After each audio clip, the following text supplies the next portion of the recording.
हमारे वीरों ने, शहीदों ने, क्रांतिकारियों ने अपने जवानी जिंदगानी को आहूत कर करके, शहादत दे करके इस देश को स्वतंत्र कराया और हम सब के लिए एक आदर्श और प्रेरणा के द्वारा कि इस राष्ट्र निर्माण में हम सब लगे, इसके लिए उन्होंने हम सबको एक अपने जीवन से, अपनी शहादत से हमको प्रेरणा दी। तो ऐसे पावन अवसर पर 15 अगस्त के दिन पर मेरी सबको बहुत हार्दिक शुभकामनाएं। कर चले हम फिदा जान तन साथियों, अब तुम्हारे हवाले वतन साथियों। 11 अगस्त 1908 को खुदीराम बोस को फांसी दी गई थी। तब भारत के अधिकतर अखबारों की हेडलाइन के मायने यही निकल रहे थे कि 18 साल के नौजवान क्रांतिकारी का ब्रिटिश सरकार ने वध कर दिया। ये संयोग ही है कि अगस्त में ही खुदीराम बोस शहीद हुए और इसी महीने में 1947 को भारत आजाद हुआ। हसीन सपने देखने की उम्र में हंसते हंसते सूली पर चढ़ जाने वाले इस नौजवान का जन्म तो 3 दिसंबर 1889 को बंगाल के मिदनापुर जिले के हबीबपुर गांव में हुआ था। लेकिन कर्मभूमि बिहार रही और इसी धरती पर इस नौजवान क्रांतिकारी ने अपना बलिदान भी दिया। 18 साल 8 महीने और 8 दिन की उम्र थी जब खुदीराम बोस को 11 अगस्त 1908 को मुजफ्फरपुर जेल में फांसी दे दी गई और वे शहीद कहलाए। साल 1905 में बंगाल का विभाजन होने के बाद खुदीराम बोस देश को आजादी दिलाने के लिए आंदोलन में कूद पड़े। सत्येन बोस के नेतृत्व में खुदीराम बोस ने अपना क्रांतिकारी जीवन शुरू किया। खुदीराम बोस स्कूल के दिनों से ही राजनीतिक गतिविधियों में हिस्सा लेने लग गए थे। वे जलसे जुलूसों में शामिल होते थे और अंग्रेजी साम्राज्यवाद के खिलाफ नारे लगाते थे।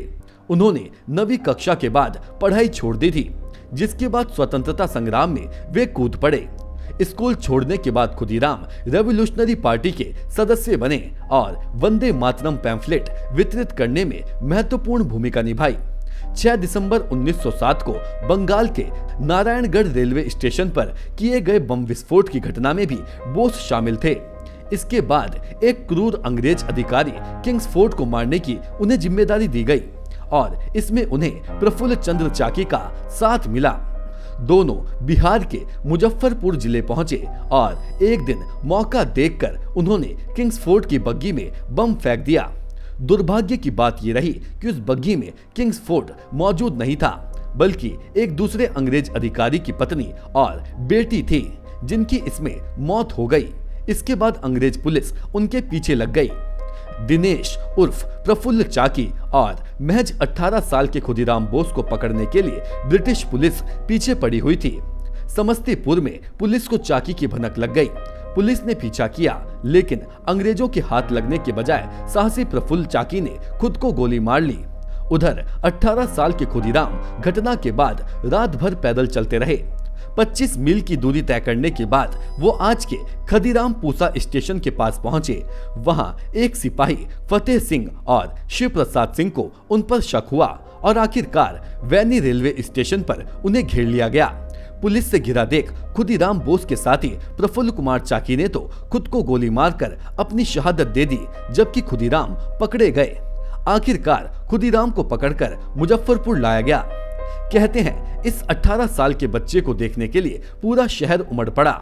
खुदीराम पर बहुत अत्याचार किया गया, पर उन्होंने अपने अनुशीलन समिति के बारे में एक शब्द नहीं कहा। उनका केस लड़ने के लिए कलकत्ता के एक से एक बड़े भारतीय वकील तैयार थे। वो चाहते थे खुदीराम आरोप से मुकर जाएं, पर खुदीराम इसके लिए तैयार नहीं थे।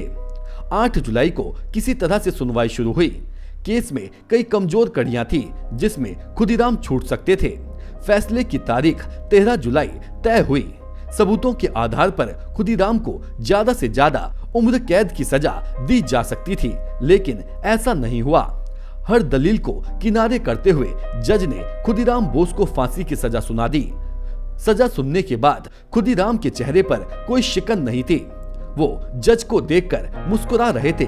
उन्होंने जज से कहा कि मरने से पहले अगर मुझे समय दिया जाए तो मैं आपको भी बम बनाना सिखा सकता हूँ। मुझे बच्चा समझा जा रहा है। 11 अगस्त की तारीख तय की गई। फांसी के लिए 11 अगस्त की तारीख तय की गई।